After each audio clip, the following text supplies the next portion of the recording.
తదుపరి ఎల్. ఈ ఎల్ అనేటటువంటిది లక్కీ అని చెప్పేసి నిక్నేమ్స్తో పిలుచుకుంటూ ఉంటారు. లాస్య అని, లవ్లీ అని రకరకాలుగా ఈ నామధేయాలు ఉండడం అనేది జరుగుతుంది. ఈ ఎల్ అనేటువంటి అక్షరం కలిగినటువంటి వాళ్ళకి ఈ 2025 సంవత్సరం మంచి యోగకరం అని చెప్పేసి చెప్పుకోవచ్చు. వీరికి అధిపతి రాహువు. ఈ రాహువు ప్రభావం చేత వీరికి సంవత్సరాంతం వరకు కూడా ప్రశాంతమైనటువంటి వాతావరణం రావడం అనేటువంటిది జరుగుతుంది. వీరు చక్కనైనటువంటి జీవనం ఈ 2025 సంవత్సరం సాగించడానికి మంచి అవకాశం అనేటువంటిది చెప్పుకోవచ్చు. గత సంవత్సరాల కన్నా కూడా చాలా మెరుగ్గా ఉంటుంది ఈ సంవత్సరం. ఆర్థికంగాను అన్ని రకాల కూడా ప్రశాంతమైనటువంటి వాతావరణం ఉంటుంది.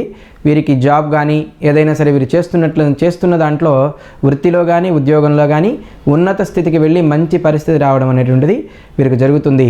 ఈ ఎల్ అనేటువంటి అక్షరంతో నేమ్స్ స్టార్ట్ అయ్యేటటువంటి వాళ్ళు తప్పనిసరిగా దుర్గామ్మవారి యొక్క ఆరాధన చేయండి. మంచి ఫలితం అనేటువంటిది వస్తుంది. సంవత్సరాంతం వరకు కూడా సుఖంగా ఉంటారు, ప్రశాంతంగా ఉండడం అనేటువంటిది జరుగుతుంది.